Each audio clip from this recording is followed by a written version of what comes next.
हम लेकर आ चुके हैं सोलो लेवलिंग रैग्नारॉक के एपिसोड 8 को। तो पिछले एपिसोड में हमने देखा था कि इटारिम का मेन अपोस्टल अपने दूसरे फ्रैगमेंट के साथ मिल चुका है और जल्द ही उसके बचे हुए फ्रैगमेंट्स उसके साथ जुड़ने वाले हैं। दूसरी तरफ सूहो भी लेवल अप करने के लिए लगातार डंजन्स में रेड कर रहा है। तभी शैडो डंजन के अंदर सूहो को एक ऐसा रेड गेट मिलता है जो उसे इजिप्ट के पिरामिड फील्ड टाइप डंजन में ले जाता है और वहाँ उसका सामना होता है आयरन बॉडी मोनार्क तरनक के डिसेंडेंट एमुट से, जहाँ सूहो उसे मोनार्क्स और शैडो मोनार्क के बीच हुई वॉर के बारे में बताता है। लेकिन इससे पहले कि एमुट सूहो पर अटैक करता, उस डंजन के अंदर की मैजिकल चेन्स एमुट को बांधकर वापस पिरामिड के अंदर कैद कर देती है। तो चलिए अब हम आगे की वीडियो को स्टार्ट करते हैं। तो जैसे ही चेन्स एमुट को पिरामिड के अंदर वापस कैद करती है, सूहो काफी रिलैक्स फील करता है। सूहो एसिल से बोलता है कि अब हमें उस मॉन्स्टर के बारे में पता है, इसीलिए हमें सावधानी से काम करना होगा। हमें पहले ग्रे और असुरा गिल्ड के मेंबर्स को इमरजेंसी मेडिकल केयर देना चाहिए। तभी सूहो को सिस्टम के क्वेस्ट में कुछ अजीब दिखता है जिससे वो हैरान हो जाता है। सिस्टम बताता है कि एक डिमेंशनल क्रैक का पता चला है। कनेक्टेड गेट में एंटर करें और आयरन बॉडी मोनार्क के सक्सेसर एमुट को पिरामिड से आजाद करें। सूहो एसिल को बताता है कि सिस्टम बता रहा है कि एमुट आयरन बॉडी मोनार्क का डिसेंडेंट है। नई क्वेस्ट मिलते ही सूहो तुरंत एसिल के साथ पिरामिड के अंदर चला जाता है, जहां वो स्कैवेंजर गिल्ड के उन हंटर्स को देखता है जिन्हें एमुट ने खत्म कर दिया था, और वहीं पर वो एमुट को चेन्स में बंधे हुए देखता है। सूहो को देखकर एमुट बोलता है कि मुझे यकीन नहीं हो रहा कि तुम मुझे ढूंढने आए हो, तुम में काफी हिम्मत है। सूहो बोलता है कि मैं तुमसे अच्छे से बात करना चाहता था, लेकिन क्योंकि पहले तुम मुझे मारने की कोशिश कर रहे थे, इसीलिए हम बातचीत नहीं कर पाए थे।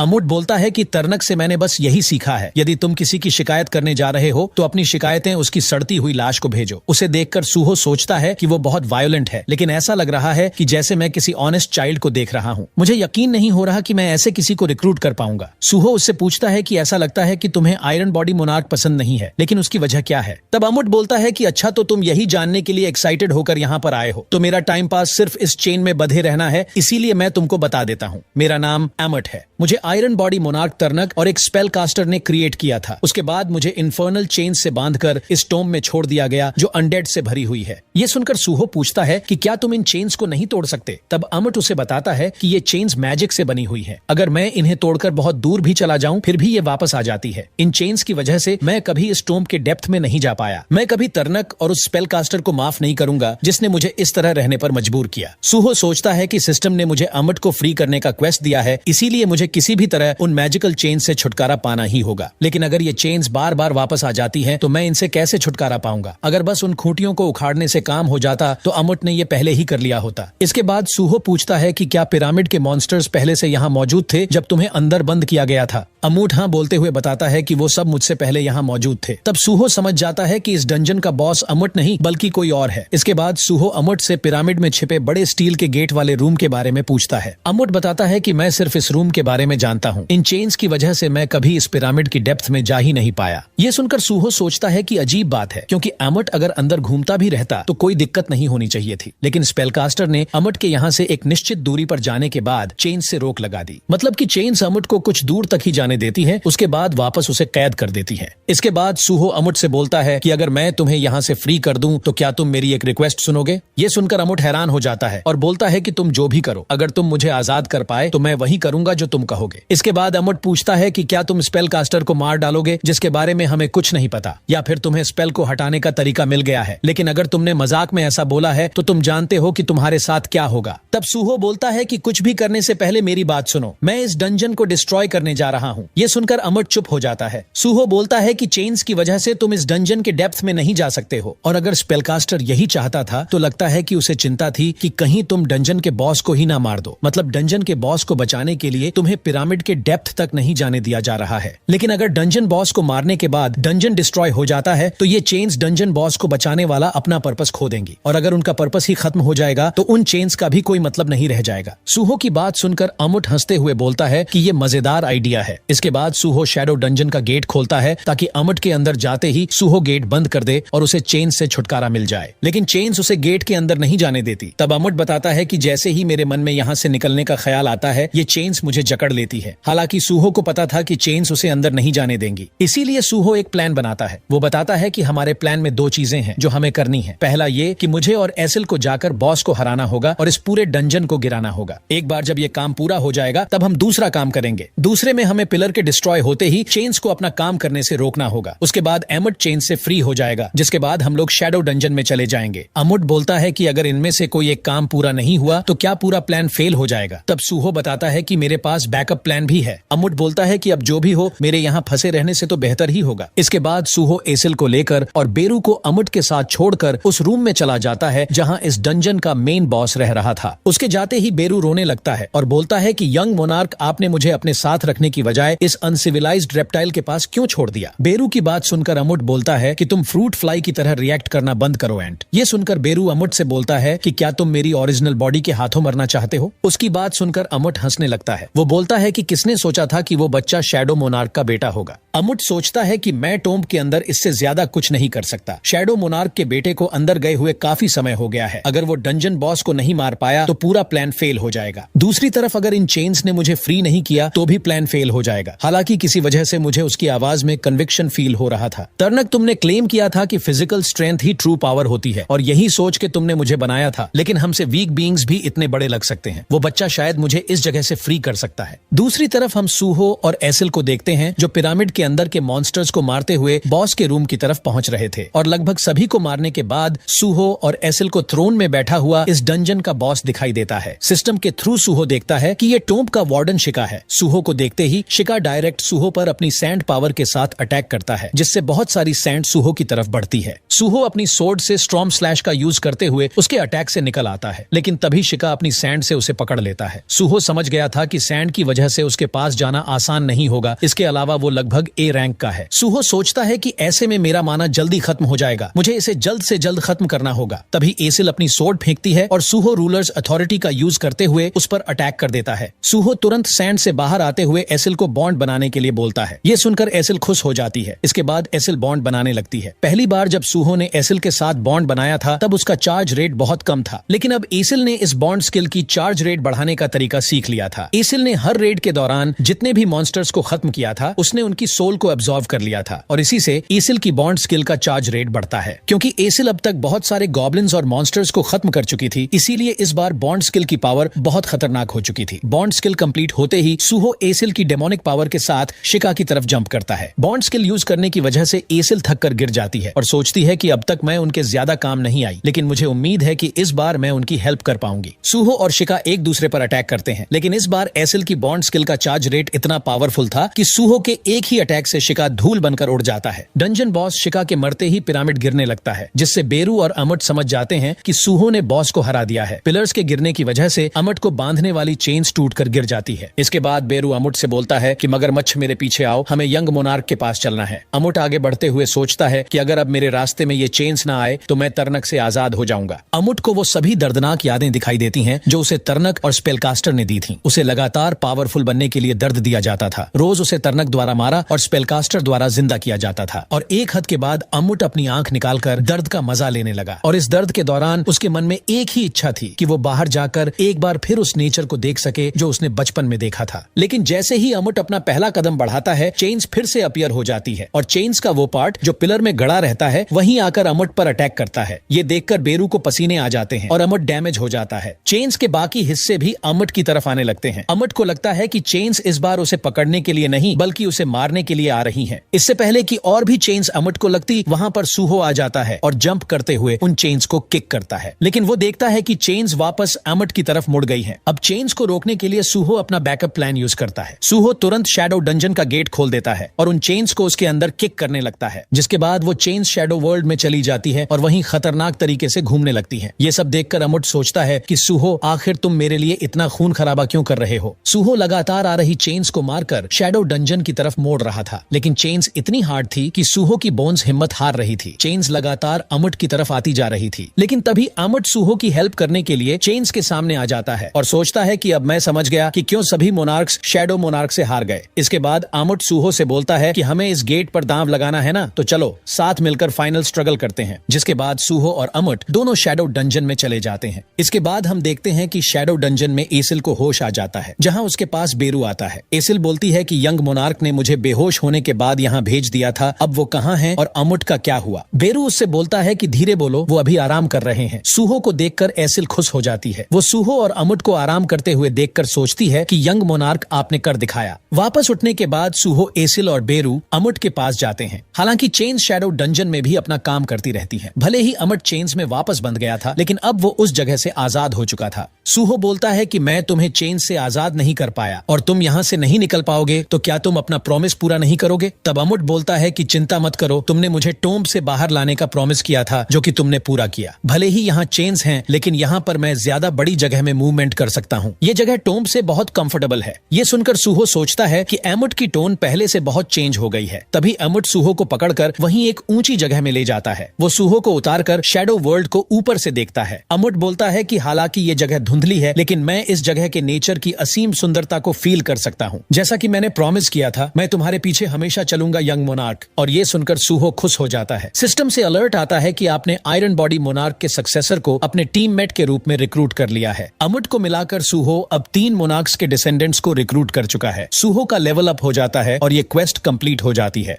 इसके बाद हम कोरियन हंटर एसोसिएशन के चेयरमैन जिनचुल का सीन देखते हैं। यहाँ जिनचुल जिनवू की प्रोफाइल देख रहा होता है। जिनचुल सोचता है कि हंटर संघ जिनवू के गायब होने के बाद कुछ नया शुरू हुआ। हंटर्स और गेट्स फिर से दिखाई देने लगे। जिनवू ने मुझे पिछली दुनिया की यादें दी थी, जिसकी वजह से मैं जल्दी से हंटर एसोसिएशन को सेट कर पाया और ग्रेट कैटेक्लिज्म की तबाही को दूर कर पाया। स्टारडस्ट के एग्जिस्टेंस का मतलब है कि जो पिछली दुनिया में नहीं हुआ था, वो इस दुनिया में हो रहा है। स्टारडस्ट जो बिना किसी साइड इफेक्ट के लो रैंक के हंटर्स का माना बढ़ा देता है। अब तक हमें केवल यही पता चला है कि स्टारडस्ट का डिस्ट्रीब्यूशन ग्रिम रीपर गिल्ड के वाइस लीडर ली मिनसंग द्वारा किया जा रहा है। लेकिन क्योंकि वो ये सब तब कर रहा है जब उसका गिल्ड मास्टर लिम ताइग्यू ओवरसीज ट्रिप पर गया हुआ है। इसका मतलब ये पॉसिबल है कि वो अकेले ही काम कर रहा है। ली मिनसंग पिछली दुनिया में ऐसा नहीं था, इसीलिए मुझे शक है कि इसके पीछे जरूर कोई परपेट्रेटर है। जिनचुल ये सब सोच ही रहा था कि तभी उसका फोन बजता है। उसे कोई और नहीं बल्कि सूहो का अंकल जिन्हो कॉल करता है और वो जिनचुल से हेल्प मांगता है। जिन्हो बताता है कि सूहो एक हंटर के रूप में अवेकन हुआ है और मुझे लगता है कि वो किसी गेट में ट्रैप हो गया है, क्योंकि सूहो ने इजिप्ट वाले गेट में जाने के बाद अब तक कांटेक्ट नहीं किया था। इसीलिए जिन्हो जिनचुल से सूहो को बचाने के लिए बोलता है। उसकी बात सुनकर जिनचुल हैरान हो जाता है कि जिनवू का बेटा ट्रैप में फंस गया है। इसके बाद हम इजिप्ट का सीन देखते हैं, जहां अशुरा गिल्ड के हंटर्स को मेडिकल ट्रीटमेंट के लिए ले जाया जा रहा था। तभी लियू सिंह को पीछे से किसी की आवाज आती है। आंखें खुलते ही वो देखता है कि उसके पास सूहो बैठा है। सूहो उसे बताता है कि डंजन क्लियर हो गया है और अब सब ठीक है। इसके बाद सूहो उससे फोन मांगता है और अपने अंकल से कांटेक्ट करता है। उसका पता मिलते ही जिन्हो बहुत खुश हो जाता है और सूहो को इजिप्ट से कोरिया तक लाने का इंतजाम करता है। इसके बाद अशुरा गिल्ड के हंटर्स सूहो को एयरपोर्ट तक छोड़ने लाते हैं। लियू सिंह सूहो को थैंक्स करता है कि उसने उनकी जान बचाई और बोलता है कि तुम्हारे कोरिया जाने के बाद भी